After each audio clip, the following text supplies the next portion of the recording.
Office Hours. Thanks for tuning in. I'm Scott Fox. I'm the CEO of the Startup Council. We're a worldwide community service group that's here to help you accelerate your startup. I've been building startups for decades now with varying luck, but on the whole, it's been a positive experience. So I'm here to share my expertise with all of you for free to try to help accelerate the rest of you. It's my thesis that the world is under-resourced in the sense that there are so many people out there who deserve to take their own shot at entrepreneurship and take advantage of all the tools that are available now online to build your own businesses. Now, these can be small lifestyle type businesses, but they can also be major world spanning global empires based on software or AI these days. And we're here to talk about all of those, especially if you're interested in raising money for those kind of businesses and that kind of money that comes from venture capital. Venture capital, angel investors, maybe some debt or banks as well. Those are all areas that are my expertise. In fact, I'm working on a new book about that stuff. But we're here tonight to take your questions from all over the world, and we'll be here for an hour or so, and we'll see how many people show up and how many of you have good questions. So this is a friendly, safe space to ask the questions that is really hard to get answered sometimes. And I do this for free because I want to help everybody do this. And that's actually what we do at startupcouncil.org as well.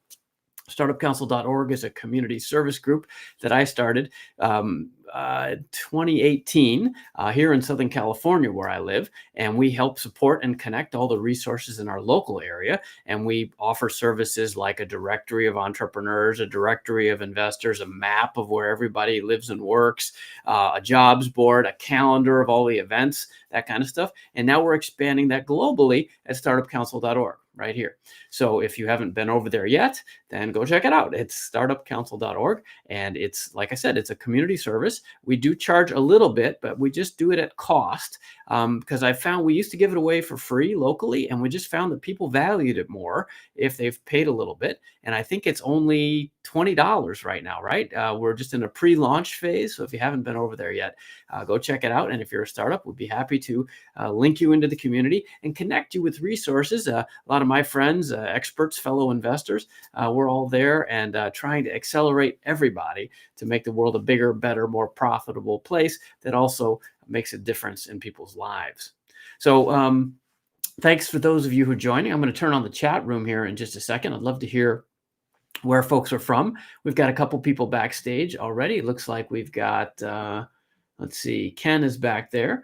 And we'll have him come on. He had a question. I think Ken wrote in. He's one of the smart ones who follows directions. Thank you, Ken. And he has an investor pitch he wants to share with us. So if you have an investor pitch or a question, like I said, then we'll be happy to hear it and happy to help you as much as I can. So we're going to get going here in general. So let's turn on the chat and people can start.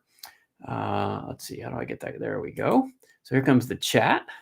And comments will show up there. So we're live on LinkedIn Live, we're live on YouTube, and we're live on Facebook. So it looks like so far we've got a couple people from YouTube and from LinkedIn and another LinkedIn. Great. Okay. So it sounds like things are working. Can you guys hear me? Just in the chat room, just say yes or something or say no if it's a no.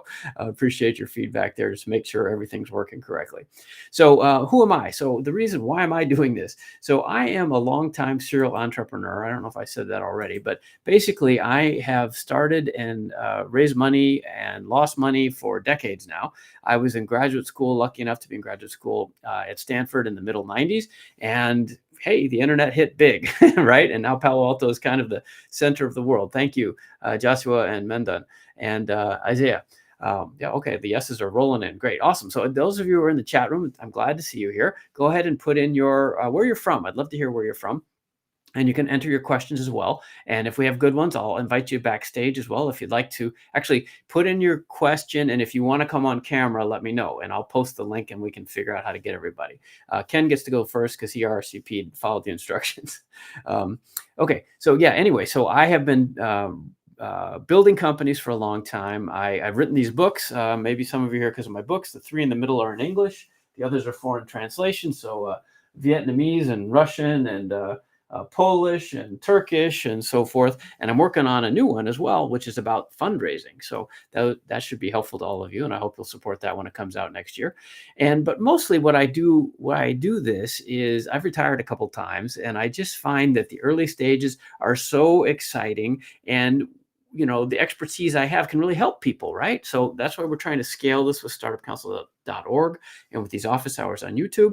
So if you have friends who are out there and who could use this kind of help, actually, please invite them to come join us too, right? This is free and it's fun, and we'll have people on camera here, and we'll talk about stuff, and we'll solve some big issues, okay? So that you can get what's between your ears out into the world, and to hopefully make some money and make a difference. So, okay, so a couple quick qualifiers. This is not qualified legal advice or financial advice that you should rely on. I'm just some guy you met on the internet, and I'm doing my best to help, but no liability accepted and no warranties implied, etc. You should consult your own experts to get more in depth, right? Where this is just kind of a friendly, casual conversation. Also, this is being recorded and will be shared worldwide. It's already, obviously, those of you who are here, I see we got Bangalore and Ireland and Los Angeles and Vancouver and the Philippines, right? So obviously it's online, right? So don't say anything stupid. Don't put too much confidential information in the chat room, but welcome your questions, and happy to share what I can to help all of you. All right. So we're going to get going here. Reminder that you should visit startupcouncil.org. Oh, I forgot. This is actually a special occasion. I don't know how much you folks know, but this is actually Global Entrepreneurship Week. Global Entrepreneurship Week is a worldwide occasion that's sponsored by my friends at the Global Entrepreneurship Network, which is a fantastic organization, and there are chapters in 200 some countries around the world. So if you haven't met the Global Entrepreneurship Network people in your country yet, you should. We have an amazing organization, and we have these great global entrepreneurship congresses. I spoke at the one in Melbourne a couple years ago. This year was in Indianapolis. They often have events in Cape Town, like they move around, Riyadh and Manila, so forth. So this is a fantastic organization, and it's a nonprofit, and we really encourage all of you to get involved. And let me just share with you, actually, I think this will work. I've never done a screen share on this system, so let's see if I can share this screen. You all know what a screen looks like, but let's see. There we go. So that's their website, and I put the URL on the page. It's genglobal.org, genglobal.org. That's Global Entrepreneurship Network Global.org /GEW, Global Entrepreneurship Week. And the reason I'm showing you that is because there are tons and tons of events happening. I don't think you can see that when I scroll down. Yeah, you can. Okay. So look at that. 10 million people, 40,000 events, 200 countries, and we're happening right now. So this is part of that, right? We're doing this for Global Entrepreneurship Week. I do this anyway, but we're calling today a GEW event. And whatever country you're in, there's probably stuff happening that you can participate in. So look at this leaderboard here on the right. Thousands of events from Ethiopia and Jordan, the Philippines, Bangladesh, UK, Paraguay, Pakistan, Botswana, Senegal. I mean, there's countries on there I've never even heard of, right? And this is a great event. So if you have not yet heard of Global Entrepreneurship Week, then you should go and check this out. It's a resource for all of you that I think would be a positive influence in your life. It's a great group of people. And you saw their logo there, and I'm even I put it on. Yeah, see? This is my pin from Melbourne, or no, this is I was in Detroit with Jonathan Ortmans, the chairman of the founder, president of Global Entrepreneurship Network.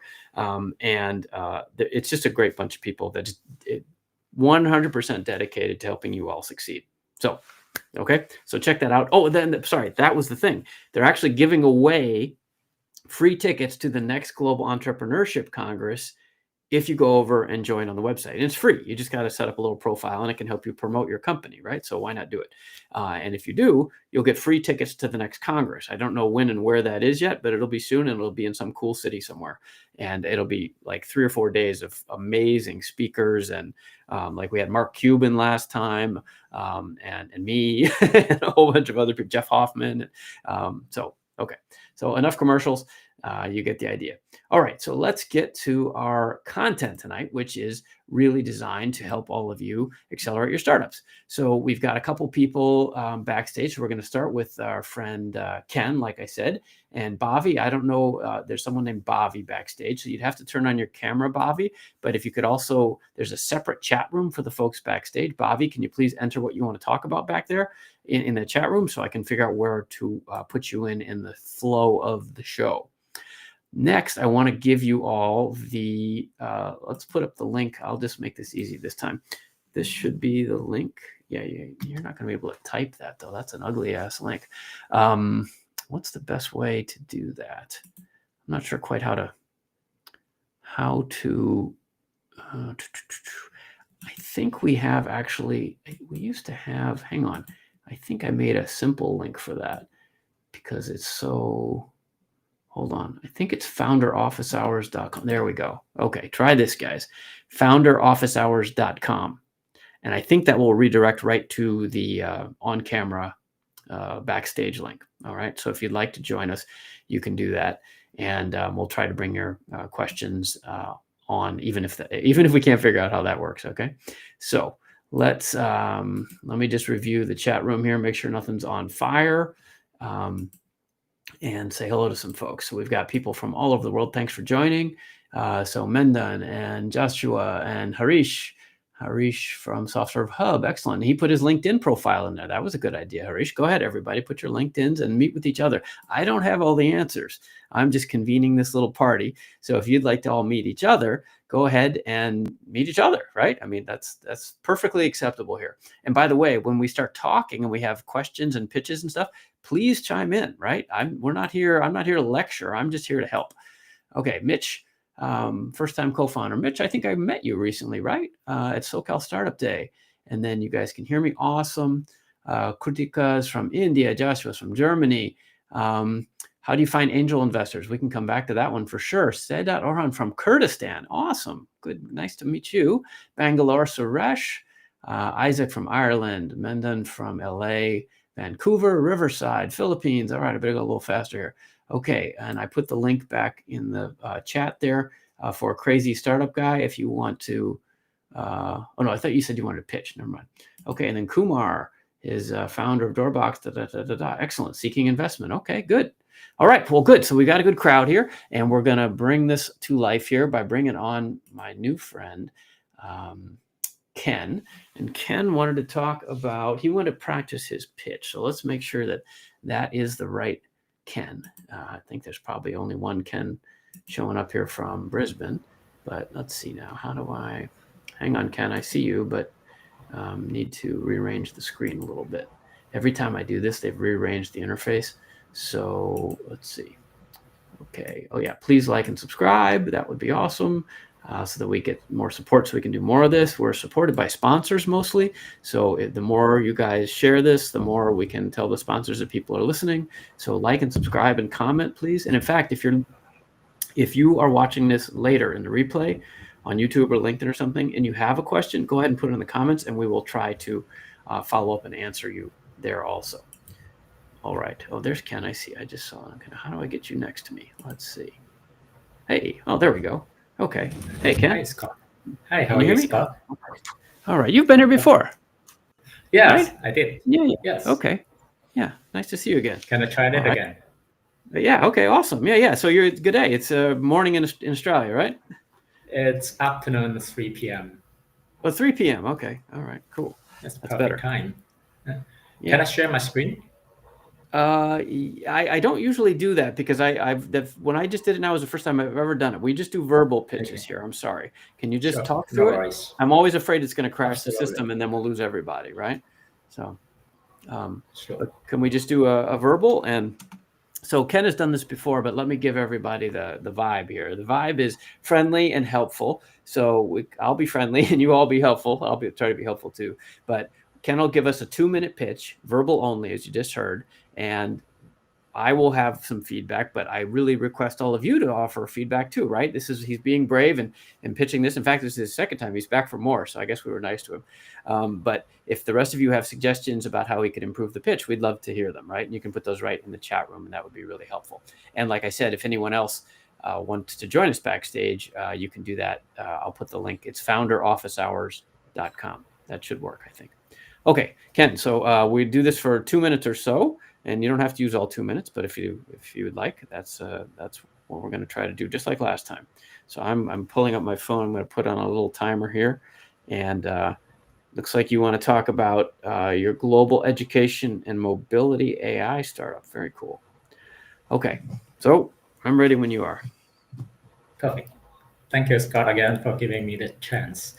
So this is Ken. I'm currently in Australia. Many years ago, I worked for NVIDIA, and Jensen Huang was my boss. So in a recent interview, Jensen mentioned that NVIDIA is a platform enabling others to build the success on top of it. And this is exactly what I'm building. So IME is an AI-powered global education and migration and mobility platform. Every year, millions of people moving across the border, either as an international student or migrant or foreign workers, etc. And they have the process has been costly, lengthy, and complex. I was one of them. I've lived in 6 countries before. I'm moving across the border many times and feel affected. And that's why I'm building this platform, kind of like doing the same with migration agent, migration autonomy, or education agent, but without the cost of it. So this is going to be enabling everybody to use the platform and apply for either visa or university program or even accommodation without the pains that I mentioned about. As and to reach out to a human agent, they can also have the option in our platform as well. So the platform actually, we build one of the world's first multi-user apps with AI.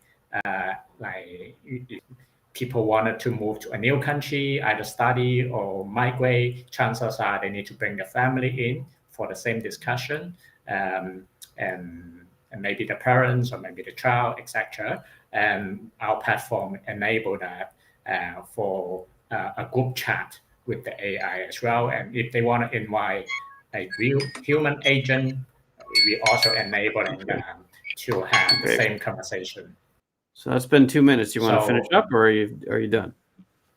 Yeah, just the last one. So this is a B2C and B2B. We also enable the service provider like universities and schools to provide the service through the platform as well. Thank you. Okay. Excellent. Well, nice to see you again. Thank you for that. I have a better idea of what you're doing than I did last time. So you've definitely made progress. Nice work. Excuse me. Everybody who's listening to that, please jump into the chat room. I know a lot of you are there. What did you think of that? What could he do better or differently? We don't have time to like debate the merits of the business itself. We're really just trying to help practice the pitch, because pitching is like anything else. The more you practice, you develop a muscle, right? And you get faster and better and clearer. So that's why Ken's smart. He's taking advantage of this free opportunity. So why not, right? So if you have suggestions for him, and questions about the business are fine too, especially if you are somebody who could help him, right? If you are in this industry, please put your contact information in there and offer to help. That would be fantastic. That's what we're trying to do here. So, okay. So what did I think of the pitch? So I'm the guy with the microphone. So I thought it was, like I said, it was clearer than last time, and you got to the point faster. I have to say though, wasn't a single number, Ken. We need numbers. What you did was almost 100% a product pitch, not a business pitch. So you talked to me like it was, you wanted us to use the service, which is a totally legit pitch, right? But that's a sales pitch. An investor pitch, it's got to be about the business. So I would have wanted to hear more about how big is the market? in numbers, right? Because you've said, I remember this from last time, you said, and this is not a market I know, right? Because I'm an American, I grew up in America, I went to school in America, I'm spoiled, right? So I bet it's a big business, but I need numbers, right? And any investor will. So how big is the market? How many people can you serve reasonably, and don't do one of those like, there's a billion people, and if we get 1%, we have a big business. Investors hate that. You have to do it kind of from the bottom up and say like, what we call is unit economics. So what are the units and what are the economics? We sell. So what I would like to hear is something that shows your unit economics, because I don't know how you make money. The closest you came was you said, we're like migration agents or attorneys. Okay, so it's service based. I kind of got that. But again, I don't know how those folks charge, right? So is it a success fee? Is it a subscription? And is the product software? Right? Like, we need you to talk about the business with numbers. So I would have liked to hear, we think there's a market of, and I'm making numbers up, right? There's a market of 3.6 million of these people worldwide, and 500,000 each year in Australia, where I live. So we're going to start in Australia. So if we have 500,000 of them, we're going to sell a product with a typical price of $199, and they're going to renew that every month. And we figure that we can, recruit whatever 1,000 of those people. That's $200,000 a year. So, like see what I'm doing is like A plus B plus C, so they can see the numbers, because that's what investors are doing. We're doing spreadsheets in our head immediately. Not because the idea isn't fascinating, but because it's business for us, right? So we're really looking at this like, I've got 1,000 places to put my money. Is this the one that I really want to, get involved with? Because especially angel investors like me, we don't want to just give money. We want to help, right? So you got to educate us a little bit, and numbers would be a huge step forward for you. And then just another super, super small question or suggestion. The name of the company, AI Me, it's hard to hear, and I can see it in writing because you had written it to me. I wasn't sure what you were saying. It's just a lot, and you probably don't want to change the name of your company, but it's a lot easier if you have a name that people can understand easily, like Amazon, Yahoo, like a word that people know, rather than initials that are an acronym that probably stands for something amazing, but I don't know quite what you were saying, right? It's just not as memorable. So that's a small point. But if you're early stage and you come up with a brand that's more memorable, I think that will help you. So does that seem fair, those points? Is that useful? Yeah, perfect. Okay, great. Well, let's see what I just didn't have enough time to talk about the numbers. I think I should. Exactly right. No, and we hear that a lot. I actually hosted. Pretty sure. Sorry, I have to get a drink of water. I'm going to cough in all of everybody's ear. Sure. Sorry. I hosted a conference just 2 weeks ago where, sorry. Okay. Throat malfunction. Anyway, sorry about that. I hosted a conference 2 weeks ago, and we had founders on stage, and they had paid to pitch. Actually, not a lot, but and it was 3 minutes. Yeah, 3-minute pitch and 5 minutes of questions. And pitch competitions are increasingly moving that way, because the investors, we want to hear the concept, and then we want to know what we want to know.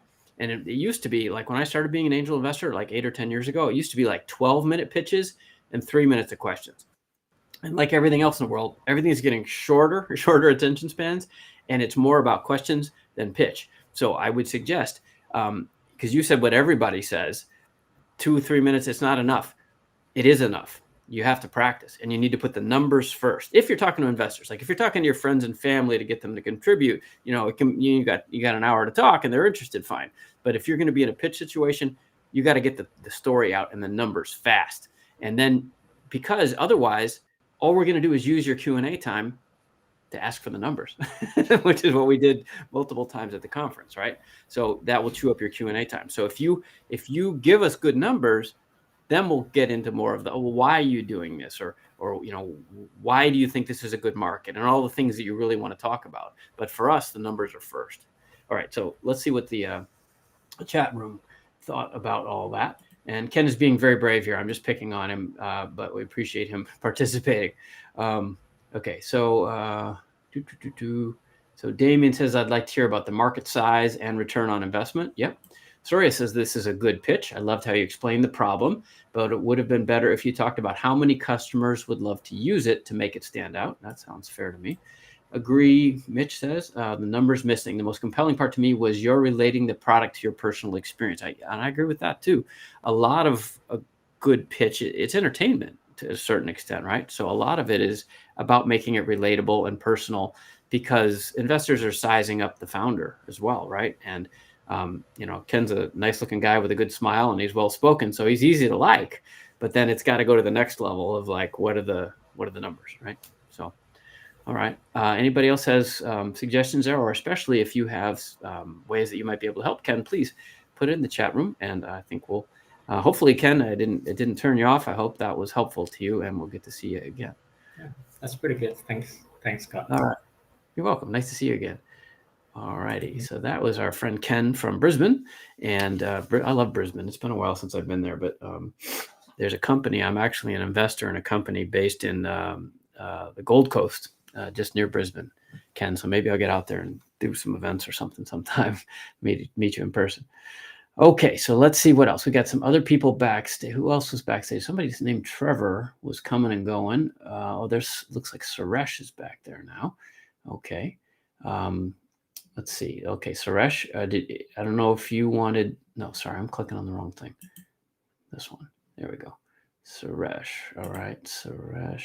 Okay, so Suresh Nair, you're backstage. If you want to turn on your camera if you have a question, or we'll bring you on camera. If you're just here to listen, that's fine too. But I need to turn on your camera if you want to join me live. For the rest of you, if you want to come and chat in person, it's founderofficehours.com. I think that should work anyway. Officehours.com. I haven't tested that lately. Okay, Trevor's back. So Trevor, can you put in the chat room what you wanted to talk about? I want to address some of the questions that came in the chat because people have been piling in and asking good questions. Let's see here. So far, Harish is the only one I think who put in his LinkedIn. So I think some of the rest of you should do that. Let's see. Okay, so Courtney, Kumar, trying to see what questions we got so I can answer them in a good order. Okay, hey, I'm going to start with that one. That's a good one. Okay, Surya. All right, so okay, Suresh and Bhavi, you need to turn on your cameras if you want to join us. Okay. Okay, so Surya says, as you guys can see, hopefully, as a new founder, what's the biggest red flag you see in early stage edtech pitches? Okay, so that's a good question. It's good for a couple reasons. One is red flags are good to know. I actually do a talk. I do a lot of public speaking. And one of my most popular presentations is 10 investor myths.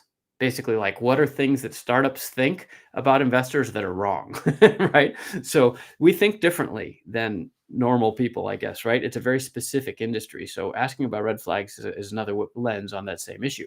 But I also like how Surya asked specifically about early stage ed tech pitches, which is great because that focuses it a lot more, because not all investors are the same, right? Investors in late stage aerospace companies who have very different interests and criteria for investment than, say, an early stage med tech investor or a middle stage SaaS consumer app, right? I mean, they have different criteria. It's different money. It's not like going to the bank and getting a car loan. As long as you have good credit and a steady job, you can get a car loan from a bank, right? That's not how it works in startup land. So being specific, like Surya is here, and asking about ed tech pitches is a good idea. So what's the biggest red flag? Okay, so let's see. Well, I guess we already covered one, which is no numbers, right? You have to have numbers. If you don't give us numbers, investors are going to fall asleep, right? Or look at something else. Because we've heard so many pitches that are essentially a dream. And if you can't quantify the dream, then why, there's somebody else who will, basically, right? It's a very competitive landscape. And it's also because we have to know that you understand numbers well enough to make the case so that we can make the case to our bosses, right? Venture capitalists are not usually just writing checks out of their own pocket on their own say-so. They are usually part of a group or a firm, and that firm has raised money from other people, what they call limited partners. And those limited partners have given them the money for a specific reason. We want you to invest in women founders, or we want you to invest in late stage aerospace companies, or whatever it is, right? They have a specific mandate. So the sooner you get to the point and let us know what you're doing and who you're doing it for, and if you have any revenue, that will help us immediately to know whether we should be listening to invest, or whether we should be listening to help, or whether we should be going back to our phone until you finish pitching and when the next person comes on, right? So you got to give us those numbers quickly. In my new book, as I said, I've got a book coming about raising money, and I'm calling this an anchor phrase. You need to give us an anchor phrase as soon as you open up, because you need to help us get the context, right? So you need to say something like for Ken, we're working with, I'll probably get this wrong, Ken, I'm sorry, but something like, right? We are serving cross-border international students starting in Australia who are looking for programs in this and this and this. Our business model is that we charge the customers a monthly subscription fee, and we have sponsorships from these other folks. So far, we've made this much money. Great. That's more than a phrase, I guess, but like that helps me understand like the world that you're in, right? And whether I should care, because I know what I care about. And if that's something I care about, I'm going to listen even closer. And if it's not, I'm going to do something else. And that's using everybody's time better. Okay, so for edtech pitches, for Surya's question, particularly with edtech pitches, so what are the red flags? The biggest red flags I see in edtech, and it's a common one, so I'm glad you asked, Surya, is there are just so many of them, and most of them don't really do the research as to how many other people are doing similar things or have tried similar things and already died. EdTech seems to be one of the most popular places for first-time founders to start, because I guess our educational systems are all kind of broken, not keeping up with modern times, right? And there are so many kids with different learning modalities and needs. There's different ways to address education, right? And then there's public education and private education and corporate education and training, right? Lots of kinds of ed tech stuff. It's such a big world that there have been so many companies, and most of them have failed, right? I mean, I don't know how long the rest of you have been at this, but it was probably 15 years ago. There were MOOCs, multi online courses, something, or like Udemy and Coursera, and big companies, but none of that really has reached the promise that it could have. And I don't know, sorry, if you're talking about really big globe spanning educational tech, or you're talking about like just something more narrow, like I know a company that's teaching Hindi to American kids, American born Indian children, right? And so they have a very specific niche. All that stuff has been done so many times. So please go look, so that when you walk in and pitch investors, you are able to have a good answer when we say, what about this company? What about that company? What about this company? Because most of us have been burned in ed tech. It's a difficult sector. So you really need to do your education homework. Okay. So I hope that's helpful. That's a longer discussion, honestly. But and hey, everybody else, if you have suggestions, please say what you think. What do you think would be red flags? That would be the biggest one in my mind. Crazy startup guy. Yeah, that's a good point. YouTube plus Coursera plus Duolingo is a great answer. That's right. Yeah, so that's a perfect example. I'm gonna put up our YouTube channel if you're not there already. Actually, it's grown. Look at that. It says join 20,000 subscribers. We actually have 30,000 subscribers now, so we need to update that. But if you haven't hit our YouTube channel yet, a lot of you are on YouTube already, but please like and subscribe and all that stuff. It really does drive, the flywheel, so we can do more of this. But Crazy Startup Guy is right, because Surya and everybody who's doing EdTech, it would be great if your solution was better and cheaper and faster and more elegant and probably includes AI. Awesome. That's all cool.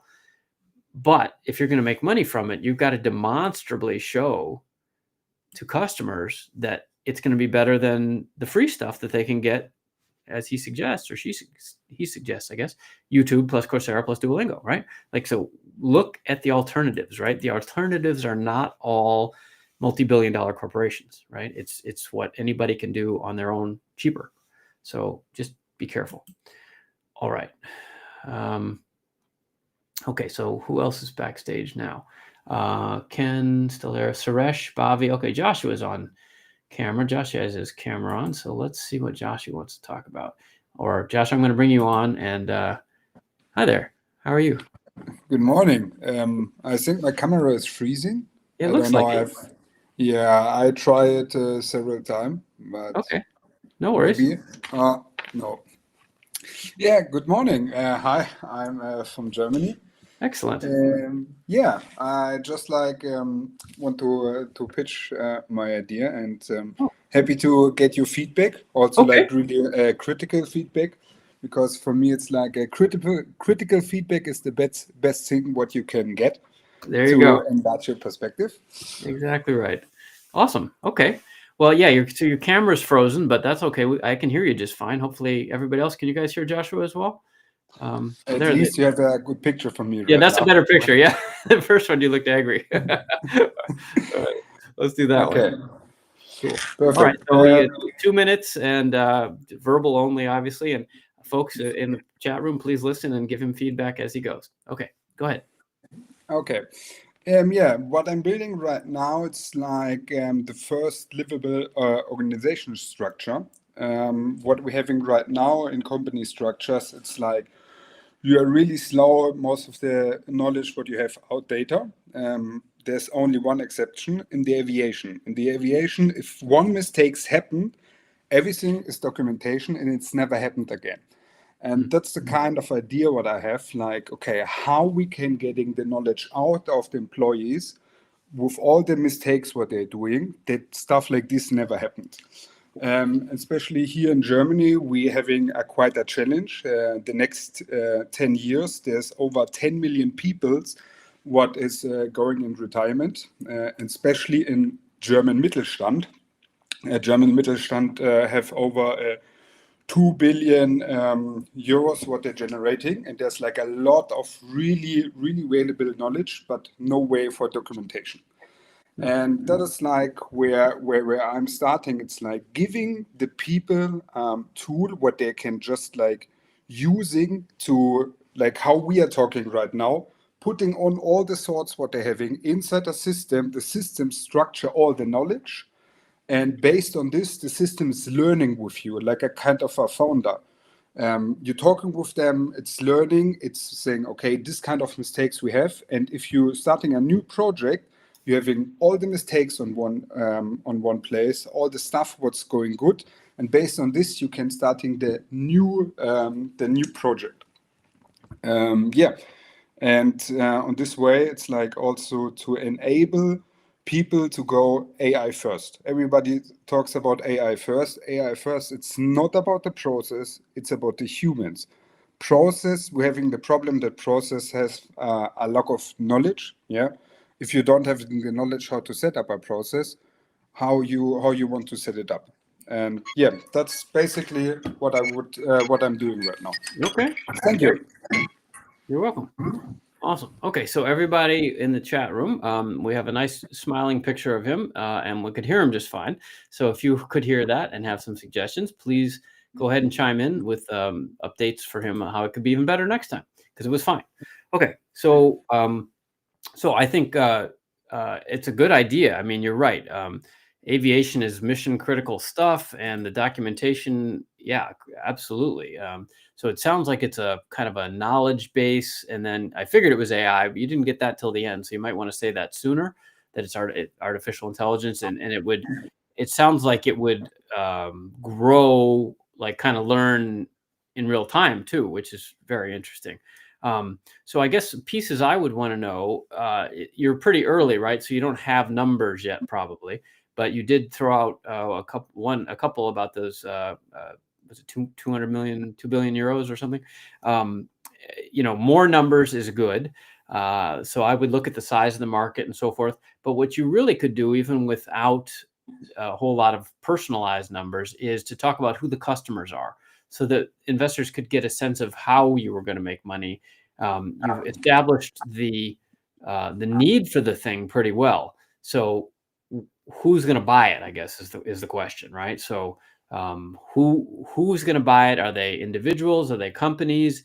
Is there competition in this area? That kind of stuff, so that we can kind of understand the landscape. And this is why researching investors is important, because if you walk into a room full of investors who already work in aerospace, you're not going to have to explain nearly as much as if you walk into a room full of me and my friends who don't do aviation documentation, especially in Germany, right? So you always have to adapt your pitch. The other thing I would say is and we don't have time now, and it's a short amount of time, but this is kind of what I was saying with Ken. You have to practice how to get all this out quickly. Is why you? Like, are you an AI expert, or are you an aviation engineer, or I don't know, right? So some reason to think that you're the guy to do this, because when we invest, it's not just that we like the idea, it's that we like the person as the solution to that problem. So that person, and ideally a team of people, like, wow, these people they're going to go and crush this, right? These are the ones, because it's a bet. 9 out of 10 startups fail. So we're looking for the one, right? Okay, so was that helpful? I hope so. Yeah, definitely. Yeah, about like my customer, to be specific, it's like the companies what are having problem to hiring new people right now, and yeah, where all the people are going, and the knowledge is gone. Yeah, you say around 45% of all the knowledge of a position is always in the employee. I mean, you probably also have it like you're having a lot of different projects, and it's like a lot of things inside your head. And normally you must write it down or stuff like this. With my system, you just like can everything what you're having in your mind, just throw it in the system, structure it like, okay, like my focus, for example, right now is saying, okay, it's sales, no problem. But I have something else, some other information, what is going through the process, but the system is saving it, and later it's saying you, oh yeah, we have like information about like the development and the product plan, and like here you have it right now. Yeah. That is. I'm sure that would be valuable. So it's probably a business sale mostly, right? Because there aren't individuals building aerospace, building planes, right? Yeah. So anything you could do to quantify that would help investors grasp it even quicker. Cool. Yeah. Well, let's see. Did anybody in the chat room? Let's see. Did anybody have suggestions about what you were saying there? Let's see. Time used up to explain AI first concepts and such things can be cut down and rather be used to pitch deep on vital business. I'll put this on the screen there. You can, let's see. Such things can be cut down.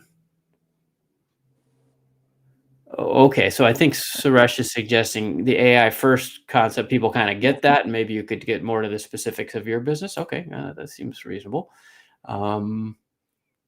Okay, guess that's all the comments we had there. So that's okay. So that will do it, I guess, for our friend Joshua.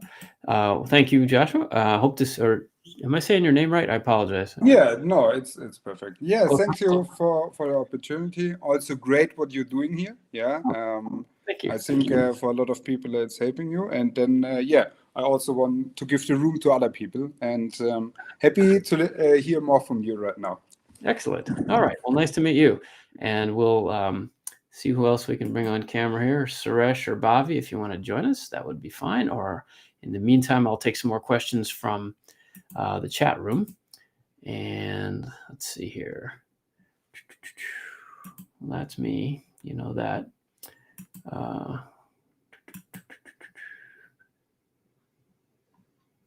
Yeah. Sorry. 1 second. There we go. That's the one I was looking for. All right. So let's see what else we got in the chat room. So I'd skipped over some questions earlier because, well, Surya says thank you because that was helpful. Good. Leading with numbers. Yeah, it's really important because a lot of people will tell you it's about storytelling. And it is about storytelling in the sense that you want to make a connection with the audience, whether it's one person or an auditorium full of people at a pitch competition. But this isn't bedtime and you're not 8 years old, right? We're not looking for stories. At least I'm not. I've heard so many pitches.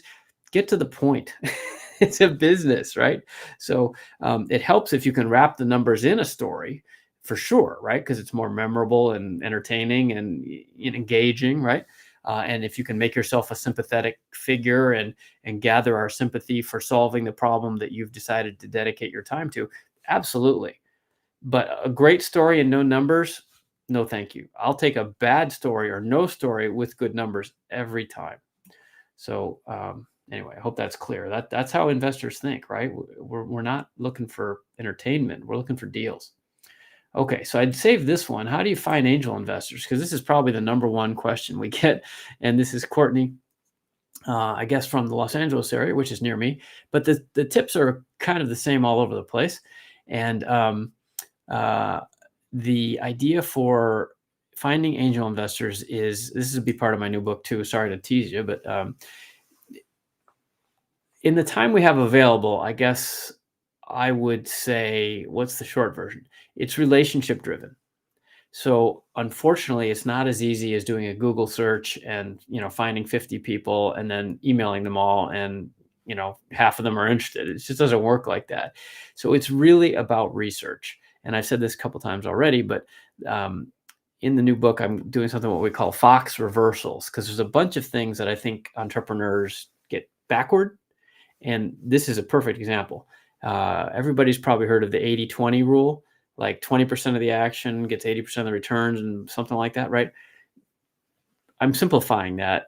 And in my simple analysis, founders tend to spend about 80% of their time on outreach and only about 20% on research, right?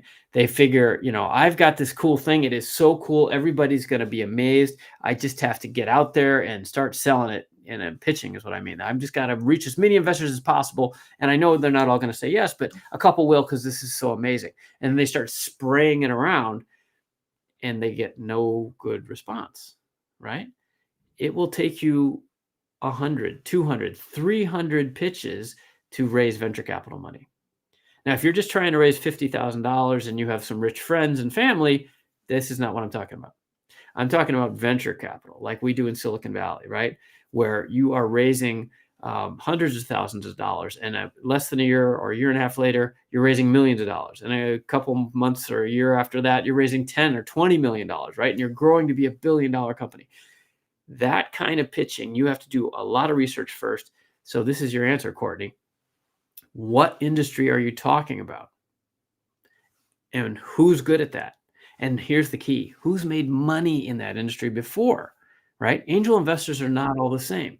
So if you're talking about angel investors who like, I don't know, sporting equipment, or angel investors who do automotive, or angel investors who do medical devices, like those are totally different people. So how do you find them?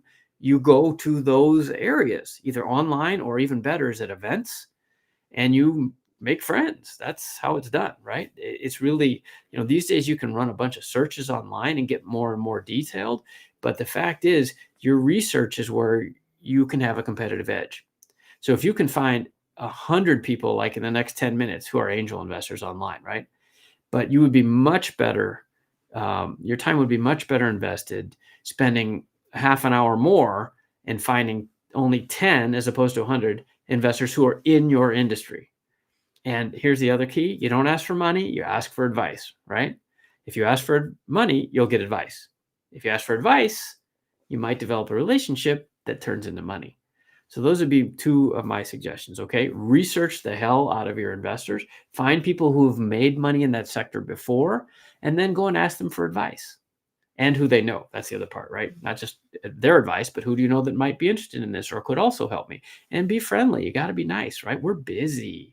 Anybody that does this, we are busy. That's why I do this show, because I can't talk to all of you individually. I try to help everybody at once, right? So that's how I would do that. And I'd be remiss if I didn't point out that we've actually built a website for this, a service that is called the very clever name of Startup Investors Directory. startupinvestors.com. So I'll put that URL. Here it is. And this is a service that we built precisely because this is the question this is the first question I always get. How do I find investors? And that's the logo, right? It's just like it says there, the investor search engine to find the right investors for your startup. And there's a code there even on that card, if you can see it, SID launch. And it's not free because it took us years to build. But I think I'm sorry, I don't know, $99 or something like that. It's not like $1 million. Because the other great resource for this stuff is called PitchBook. And PitchBook costs $10,000 to $15,000 a year, which it's not startup friendly, right? It's not made for founders. It's made for investment banks to, sell each other stuff, basically. So this one is founder priced. We do it offered at cost, like everything we do. And you can go check it out, startupinvestorsdirectory.com. And it's the only one like it that even has filters. So you can look on some personal characteristics, because a lot of the research about investors is not just what sector are they in, but sometimes they have personal relationships that you can build on, right? So you can search on our website, on startupinvestorsdirectory.com, you can search by investors who are interested, for example, in female founders or Black founders or immigrant founders or veterans or LGBTQ founders or first-time founders or rural founders, right? And find people that vibe with where you're coming from. And that will get you much faster towards raising money because you'll have things in common, right? And that's what I'm really recommending. How do you find investors? You find people that you have stuff in common with, who share your interests and your passion for this issue that you're solving. And ideally, they're rich because they've already had success in this area. That's my formula for finding investors. So I hope that's useful. All right, moving along here. Please like and subscribe if this is useful to you. We're going to share this, on YouTube and everywhere, so other people can benefit. And if you would like and subscribe and post your follow-up comments there. In fact, if any of you are commenting here, I'd love to have you comment on the YouTube page as well, because that would be really helpful. So, Courtney says, thanks for addressing the question. You appreciate it. Great. I'm glad that was helpful. That's something I've thought a lot about. Okay, so Damien's got a bunch to say here. Let me see what Damien's chiming in here about. And okay, Damien has given us a little lecture here. Thank you, Damien. Let's see. Okay. I'm reading these out of order, I think. Okay, they're not quite making sense. 4P has a 4 Ps pitching framework: passion, people, profit, and process. Yeah, that's very good. When you frame your vision through these 4 lenses, your pitches become clear, relatable, and powerful. Yeah, I agree. That's a nice framework, Damien. I hadn't heard that one before, but I think that's right. Let me double click on a couple of those. The profit is the numbers that I was talking about, right? And then the process is how you scale it. That's what we want to know. People is who's your team and why you. We kind of talked about that already. But the passion we haven't talked much about tonight. And that's, I think, Damien, you put that one first, which I think is interesting and probably accurate. Because even if you have all the other ones right, if you don't have any passion, if you're not excited about what you're pitching, if you're not don't seem like someone who's going to, chew right through the competition, then you're not going to raise any money. This is a bit of a show. A pitch is sales. And I'm sorry, you might not like sales, but you got to be ready to impress people. And that passion for solving the problem is critical, because especially at the early stages, what are we betting on? You probably don't have any or much revenue. Probably don't have much in the way of patents or customer relationships. Probably don't have much of a team. It's all about you, right? So that passion is critical. So, okay. So what else we got here? And thank you for that, Damien. That was good stuff. So I'm going to scroll back here a little bit. Yeah, we hit that one. Let's see. Kumar, thanks for introducing yourself. And Vinay and Dave from Orlando. And June B, a first-time solo tech entrepreneur. Great. Love to help you. That's actually what my first 3 books are about. These are kind of old now. The middle one is 12 years old, but that might be useful to you. It's called Click Millionaires. I give the profits to charity. I'm not trying to sell you books, but in case that's useful, this is about my journey from being a corporate executive and figuring out how to, actually, you can see the subtitle, work less, live more with an internet business you love, right? So this is my couple hundred pages effort to help you guys, to help the world with this. And that's why it's in a bunch of languages around the world, right? So a little dated, like I said, now in terms of some of the specifics, but the strategies might be very useful to you, because it's a lot of it's about like, how do you think like an entrepreneur as much as the specifics of what you're building. Okay. Okay. And I hit Surya's one, and Damien had some, boom, boom, boom. Okay. Here's a good one. John says, do you believe startup financials, in particular the revenue projections? Absolutely not. Of course not. And that's why you asked, right? You know that. They're made up, right? Absolutely, they're made up. But are they critically important? Absolutely. You cannot advance in investor discussions without financial projections. So how do we square that circle, or whatever they call it? Here's what we need. We need to see financial projections, not because we believe them, but because they demonstrate that you know how the business works. This goes back to unit economics, like I was talking about earlier. What are you making? How much does it cost? How much are you going to sell it for? How much does it cost you to acquire each customer? And then if it works, yeah, we want to see the hockey stick of growth, right? But we know that is, a rough prediction at best. I mean, it's assumptions compounding on assumptions, right? So anybody that takes them literally is stupid. But the fact that you can think about it and explain it and your assumptions are critical, because we need to know, and we're giving you money, right? Not giving, we're investing money with you, right? On the assumption that you're going to return it back many times over. So we need to know that you understand those financials. So you do have to understand projections. I remember my first company, I was very frustrated with that, because I didn't like doing the projections. It's all made up. Everybody knows it's nonsense, right? But now that I'm on the other side, it's really kind of a test, to be frank, John. It's really just kind of a test. We need to know that that you're paying attention to the metrics and the things that we know are important, but you need to tell us that you can do it, and that how it applies in your specific industry.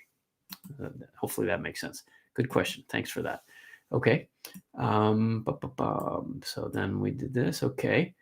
Crazy Startup Guy says he's looking for a technical co-founder for an edtech platform. Okay, well, we had some edtech questions here, so hopefully you guys can connect. Go ahead and put your LinkedIn's in there. You're all welcome to connect with me on LinkedIn, by the way. I'm very active there, and happy to connect. Please do. I get a lot of requests every day, so please put a quick note and say, I saw you at Startup Office Hours or something, just so I know that you're not a bot, and I'd be happy to connect. And the LinkedIn platform is a really useful place. Any of you who are not active there, especially if you're founders, you need to be. I meet founders all the time. I don't know what they're thinking, but they're like, their profile is out of date, or they only have 87 connections or something. Like, LinkedIn is the Facebook for business. You need to be active on LinkedIn. Your stuff should be updated. You should have a decent photo. You should have a real logo for your company, et cetera, et cetera. Like, make it easy for people to find you and tag you, so that we can invite you in and have you participate. Another quick point about co-founders is that actually at startupcouncil.org, we have classified ads that are for co-founders. So I haven't found a good solution. Somebody in here actually asked, how do you find co-founders? It's really hard. It's really hard, because you have to line up. So the alignment on so many levels is critical, right? Your timing, the amount of resources you have, the amount of time you have, your interest in the subject matter, your expertise has to be complementary. It's very complex dating process. And I haven't seen any services that really do it well. Y Combinator used to have a co-founder matching service that was pretty good, but it seems to have died. And I haven't looked real hard. If any of you have suggestions, please put them in the chat room. I'd be curious, because this is another question I get a lot. But we actually put on startupcouncil.org, if you come and join, you can post an ad for co-founders, right? And say, whatever, I'm an ed tech startup and I'm looking for this and this and this. And I can't guarantee anything, but if get the word out, and maybe somebody can find you, right? So that's why we build it. It's really a publicity platform for you guys to help you connect with each other more easily. All right. So what else we got? All right. Yeah. Yep. Okay. Crazy startup guy. Wow, he has over 20 WhatsApp groups. Okay, good for you, crazy startup guy. Happy to hear that. There's lots of ways to connect these days, and certainly could build an audience on WhatsApp. That makes a lot of sense. Congrats. Joshua says, amazing. See you already. Oh, me. I've been on YouTube a long time. Yeah, I've been doing shows like this on and off since 16 years. Oh, at least. Yeah, at least. Yep. Okay. This is Suresh says highly confidence building for new entrepreneurs. Oh, good. That's the idea. You nailed it, Suresh. That's exactly what I'm trying to do. I don't think that there is a deficit of talent. I don't think there's a deficit of ability. I'm going to write this down. I like the way this is coming. I'm going to put this in the book. A deficit of talent, ability. What there is a lack of connections, right? And to resources. And it's not even a lack of capital, right? People think it's about the money. It's not really about the money. I know it's easy for me to say I have some money, right? But the capital will show up. If you are building a real business and you're growing, and especially if you get profitable, investors will come to you, right? It's the same like in the music business. Like you have your band and you want to play this big stadium. Well, have a couple hit records, and then, the concert promoters will come to you. You don't need to chase the concert promoters because they're not going to book you until you already have a couple hit songs, right? It's the same with venture capital. If you just put your head down and build those connections, build the relationships, then the confidence will come from your own success. And that's like catnip for investors. That's why I do this. I want to increase your confidence and have you worry less about the capital. Like, just get out there and kick some ass. Leverage. Yeah. Okay. That's what crazy startup guy says. Yes. Leverage. How do you know when to scale? Ashley says, this is a good question. Scaling should be, you scale whenever you can. The problem is if you scale too early, then you will lose money with every sale and you'll put yourself out of business, right?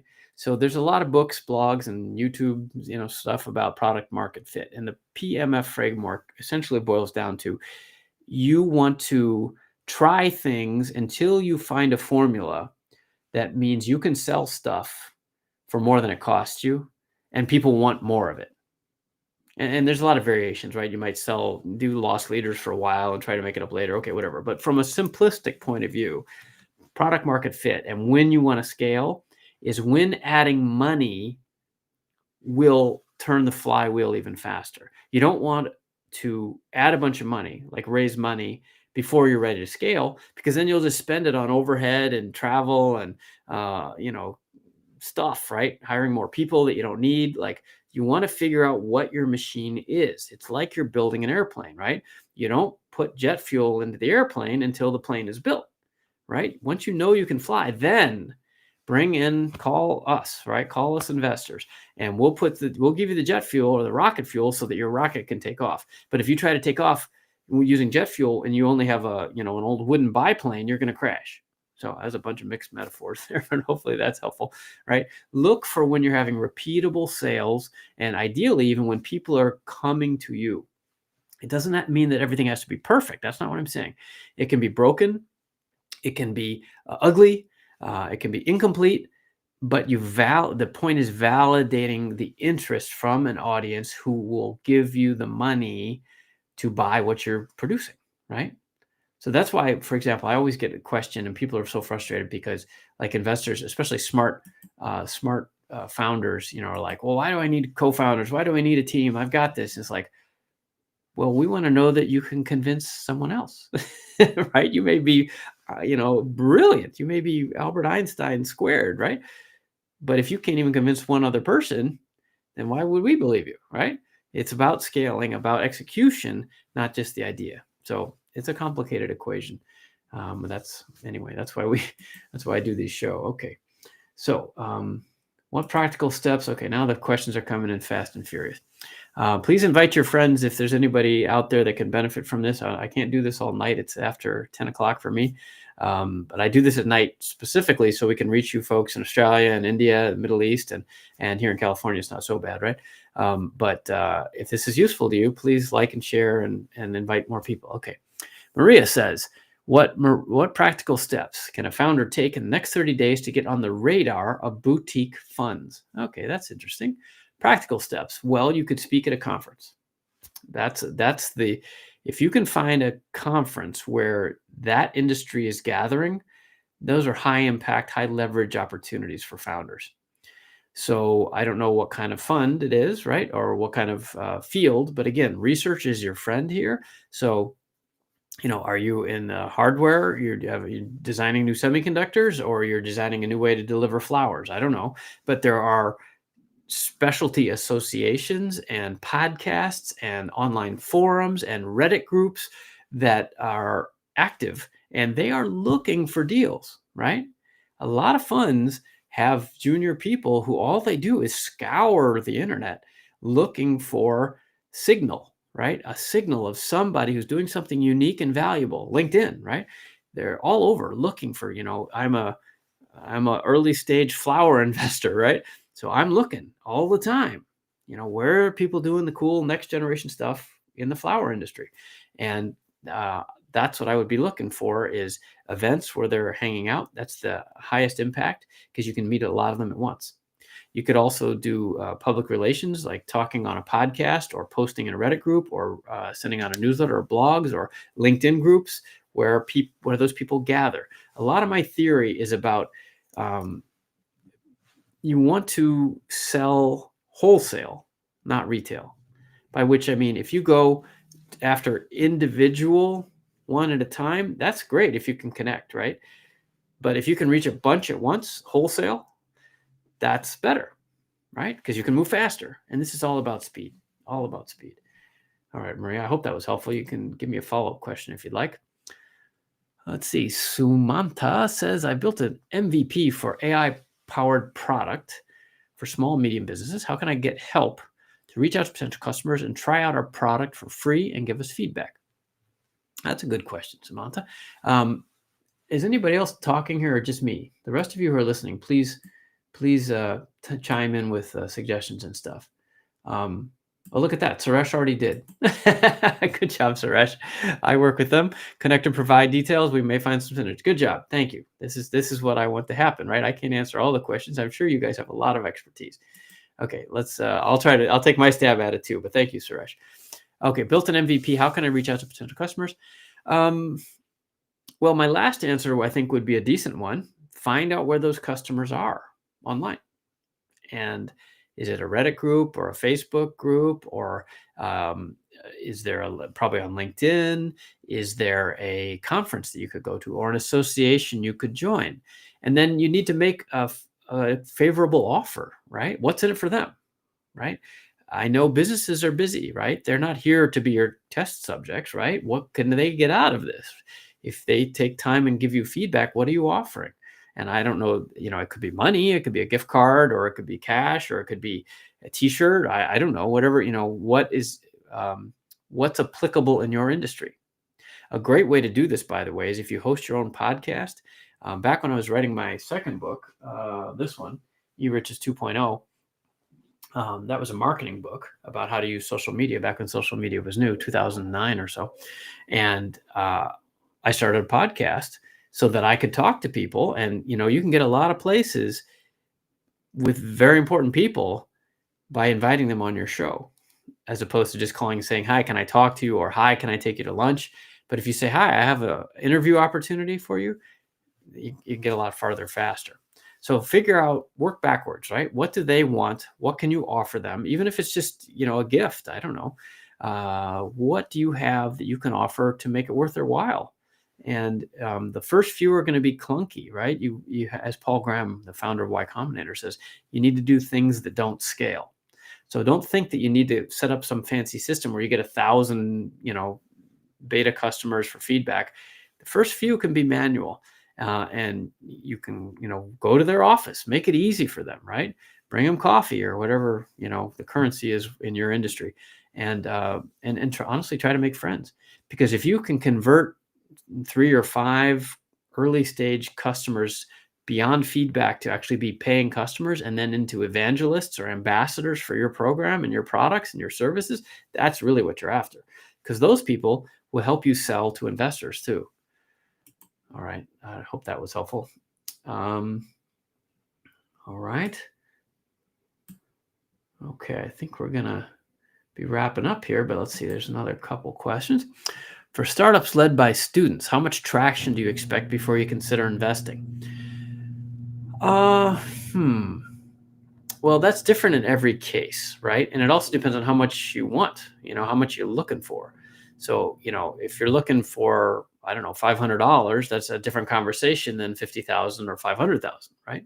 So, how much traction?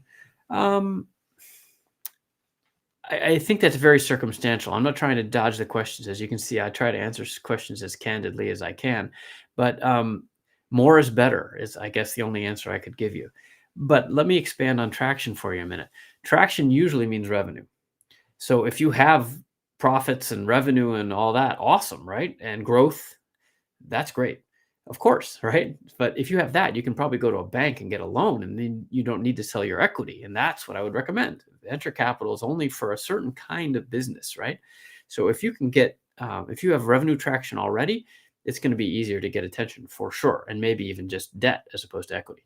So I'm presuming you're not talking about that. You're talking about earlier stage where you're still just trying to figure this out. So traction, ideally revenue, yes. Even profits, yes. But if you don't have that, what do you do?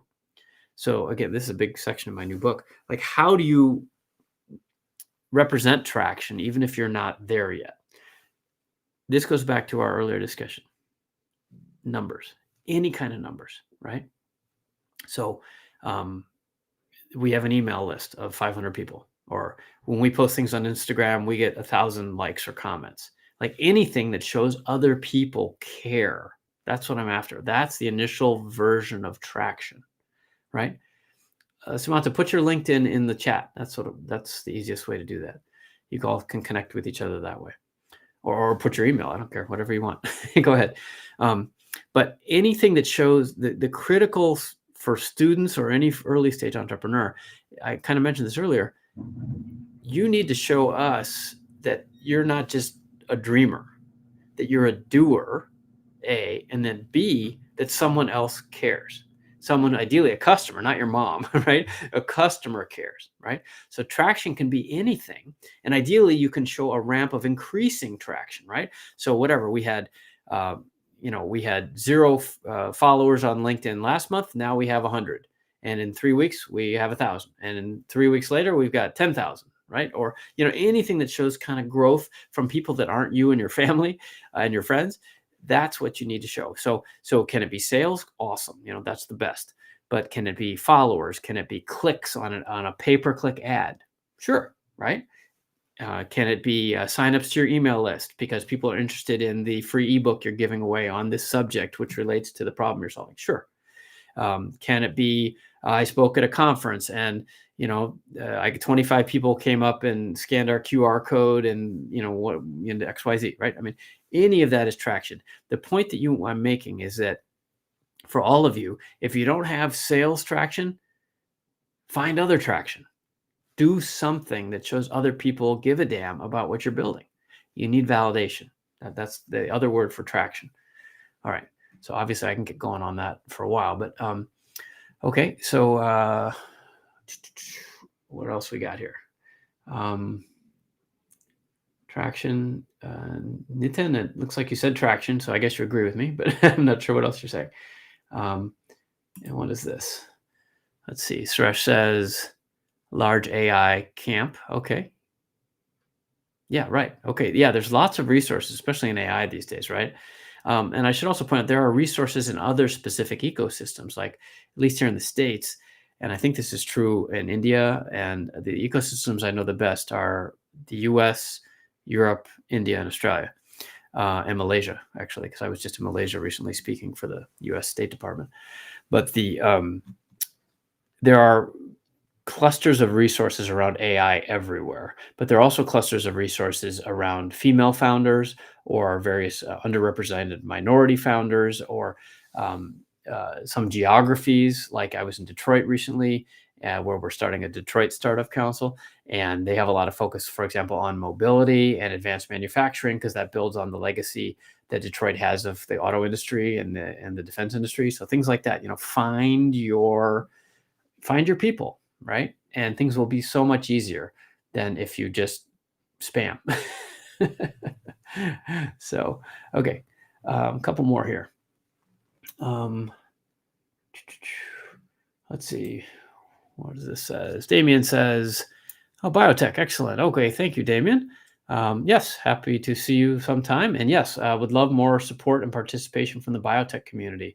I'm mostly a software guy, and especially here in Southern California, there's so much, and where you are in San Diego, so much life sciences and med tech stuff that would love to support them more. In fact, there's an event. If you're in Southern California, we have a community calendar of all the events, and or our LinkedIn page also. And I'll be in San Diego on December 4th, I think it is. I run Stanford Angels for Orange County, and Stanford Angels of Southern California is having an event in Carmel Valley. I think it's the 4th. So if you get on our mailing lists or LinkedIn page and so forth, you could probably come to that if you're interested, David. Okay. Okay, we're gonna probably have to wrap this up here. I'm running out of voice, but okay, Nitin came back, and then okay, so Nitin was just talking. Love to follow this up, and then Psych Techs will come to you too. Oh, that's not the one I meant to click on, but so one-on-one, yes. So okay, so here's the thing. I'm happy to talk to you guys. I love to talk to founders. It's my favorite thing to do, right? There's just not enough hours in the day, so I can't. The only way I can control my schedule is to do private coaching calls, and it's $500 an hour. I'm sorry. There's a page on my website, Work with Scott, with some other alternatives, and I will be honest. One of them is this. That's why I do this, so I can help a lot of people. I also speak at a lot of conferences, and then if you can catch me at an in-person event, I'm happy to chat, while I'm there. You can book me online. I speak all over the world, from, Bangalore to Kuala Lumpur to London, whatever. But unfortunately, I have to guard my time so that I can get my own businesses done and my books written. But that page has a bunch of resources at scottfox.com/workwithscott, if that's helpful. Sorry to be difficult about that. It's just I give away as much of my time as I can. Okay. But your other question, Nitin, we'll talk about the traction, and then Psych Techs we'll close with your question. So the Nitin that I wanted to click on was here. Okay. So here's Nitin talking about testing an idea for traction. And this is exactly the right idea, Nitin. If I tested an idea with a group of new mothers and 3 out of 10 liked the idea, would that be construed as traction? Yes. And I applause, right? I mean, that's exactly what I mean. You go out and talk to real people and see what they think, because that's the first step toward having the numbers that I was talking about earlier. You got to give us numbers, right? Show us that other people care and that they think what you're doing is valuable, right? So is 3 out of 10 perfect? Obviously not, right? But it's a start, and it shows that you are a person who goes and engages with customers, because that's the number one thing we're looking for in founders, is that you will engage with customers, right? If you're afraid of talking to customers, then why would we give you any money, right? You think you can outsource all that stuff? I wish it were true, but you got to build a business first. You're going to have to talk to customers a lot. So the sooner you demonstrate that you're doing that, great. And then, because you've already done that, Nitin, good job. You've got 3 out of 10. Well, hopefully you got some feedback, right? And then you do it again. And then you do it again, right? And then you can show a pattern to investors, and that is traction, right? We consistently reach out So we had a 3 out of 10, and then we talked to 10 more, and we got 5 out of 10. Then we made some more improvements. We got 6 out of 10. And then we made some more improvements. Oh, it slid back. They didn't like what we did. So now we only have 4 out of 10. Okay, we made some more changes. Now we're getting 8 out of 10. And we consistently get 7 or 8 out of 10.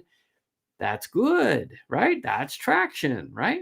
And then you try to improve, right? So that connection of all those dots of different data is what investors are looking for as traction. Because that's what sales is, right? That's all that sales does is summarize that, right? We have a certain amount of people that are buying our stuff every month, and that creates a certain amount of monthly recurring revenue. And that's just saying, yeah, we have repeated traction, repeated engagement, that people repeatedly give a damn about what we're doing. That's what we're looking for. So that's exactly right, Nathan. I hope thank you for that example. Hopefully that's helpful to other people as well. All right, just going to wrap up here. I think this is our final question. Skills psych techs. All right. For a business model which will shape the whole industry in making things quick and more attractive and easy to be done for customers with businesses, how much people should be working on to develop, plus on fundraising to keep scaling, building, and making the whole brand? Right. Okay. So how do you allocate your resources? That's a great question. Okay. So a couple answers here, and thanks for those of you who are sticking around. Please, I hate to keep saying this, but like and share. We'd really appreciate it. I'll be doing this again in about 3 weeks, I think, before Christmas. In essence, it is iterative. Yes, Nathan, yes, exactly right. It is iterative. Traction is iterative. Exactly right. For those of you who don't know what iterative means, it means just repeated. I think that is exactly what it is. You need to show that you are doing things and improving. That is traction. Yes, absolutely. Demonstrating improvement. Yep. Cool. Okay, so sorry, back to psych techs. So the business model shaping the whole industry, making things quick and more attractive and easy. So I'm gonna answer your question, but I want to pick on that a little bit first. Be careful. There are graveyards full of entrepreneurs and startups who think that it was enough to reshape the industry by making things quicker, more attractive, and easy. And I'm not picking on you. I don't even know what your idea is, right? But just that phrasing, of course, everybody wants things to be quicker, more attractive, and easier. Absolutely. That's not what I'm disputing. What I'm disputing is you need to be careful that is enough differentiation for people to pay you more and change from what they're currently doing. So if it is quicker and more attractive and easier, but only 5 or 10%, you're going to fail, right? You need to, because people have their current ways of doing things. People are lazy. And if you're talking something more complex, like you have business to business customers, well, they have current ways of doing, and they have staff that are trained that way, and software and systems and processes and expense reports, everything set up around the current way of doing things. So to pull that out and replace it for only a small difference, it's not going to happen. So I'll answer your question also, but be careful, all of you, right? You need to make sure that whatever you're proposing isn't just cool and faster and it looks better, but that it actually makes a fundamental difference in their bottom line, right? What's the return on investment if those people go and rip out what they're doing currently, which may be free, by the way. What you're replacing might be crappy and ugly and slow, but if it's free, it has a huge advantage, right? So just be careful. Make sure that your improvements are significant. And I don't know, what does that mean? 30%, 60%, something that's like people go like, wow, that will be worth the trouble for me to go and restart, this whole game. Okay, sorry, that was just the first part of your question, but I want to get that out there because a lot of people think that some marginal improvement is enough, and it's not. Venture capitalists are looking for billion-dollar businesses. And to make $1 billion, you got to sell to millions of people or at very high price points, and ideally both. And that's not going to happen if you're only improving a little bit. Okay. So next, psych techs. So how do we share the priorities, right? In terms of your team with businesses, working on how to develop the business versus reaching out for fundraising. And what was the rest of your question? And scaling and building. Yeah. And the whole brand. Yeah. I don't have a great answer for that. I think it's you got to do all of them, right? That's the challenge and the opportunity, right? A startup founder, you are wearing a lot of different hats, and you got to do all that stuff at the same time. So hopefully you have some friends or colleagues, right, to a team, so that you can do all those things at the same time. But usually you don't have an expert at each of those at the same time, because those people are expensive, right? So it's probably you and a friend or two, and each of you may know one or two things, but you don't know all of them, right? So I don't have a great answer, but I think I would suggest it's kind of what Nitin said a minute ago about iteration. I think of building a startup, it would be nice to have it be logical, right? And say, first we're going to build the product, and then we're going to sell stuff, and then we're going to raise money, and then we're going to do the branding, and then we'll hire a bunch of people, or that's a bad example, but that is some kind of logical steps. It's not. It's iterative.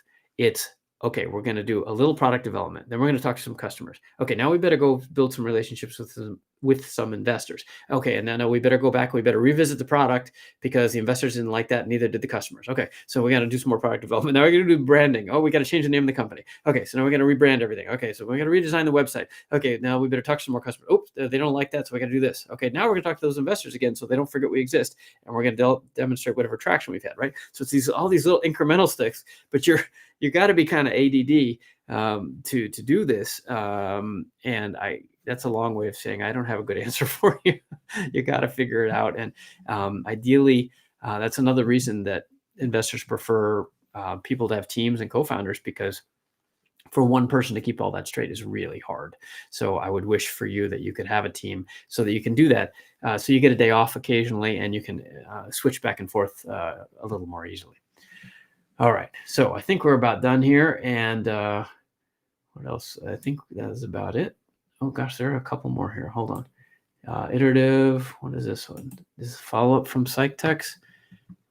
How do I keep it smooth, non-nervous when I speak? Oh, public speaking. Sure. Well, thank you. I guess you're suggesting that I'm smooth. Yeah. I guess it's practice.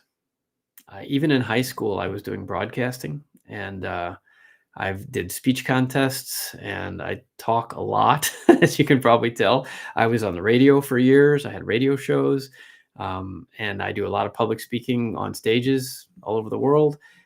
It really is just practice. I guess I would recommend two things. One is Toastmasters.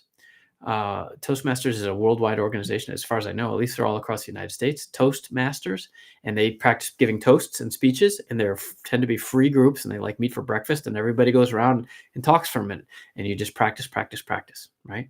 If you don't have the ability to take classes at school or something. So Toastmasters International, I think that's their name. Yes, they must be international. The other is to work on your diction. So a lot of people mumble when they're talking, and it's hard to understand them, and because they don't move their lips. Practice speaking clearly every day. I do. I honestly do. I have things that I say out loud, and I practice. Like when I'm in the car, I'm driving, I talk to myself like this, and I make myself exercise my mouth so that when I speak, it's clear. Because I used to do broadcasting, right? So you want to be very clear. And that takes practice, because these are muscles, right? Just like if you want to be a big, muscly guy, you got to do a lot of weightlifting, right? You work these muscles too. So thank you for the implied compliment. But yeah, I've spent years at this, so I hope that's helpful.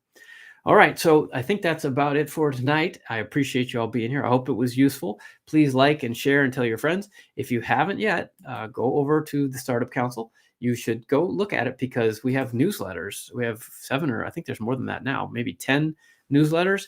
Well, that's a different one. That's our events calendar, actually. You could look at that as well, startupevents.org. That wasn't the one I was looking for, though. This one? No, that's not it either. Okay, well, anyway, you probably saw it. It's actually right here, isn't it? Startupcouncil.org. You can go over there and subscribe. There's all kinds of free resources there, and if you're smart, you'll plop down $20 and join, because we're just getting it started. It's going to be a major global resource for all of you, and happy to have your support and participation, because I can't do this all by myself. It's a team effort, right? So great to see you all. Thank you for being here tonight, and I hope that you all have a great well, it's evening for me, morning or afternoon for the rest of you. And then we'll see you again next month. It will be December. It's the Tuesday. I think it's the 16th. All right. So if you're watching this later, on December 16th, you can come see us again, and you can leave your comments and follow-up questions as comments on YouTube or LinkedIn. I'll be happy to see you. Go find me on LinkedIn. Happy to say hello. Thanks for being here. Have a great evening.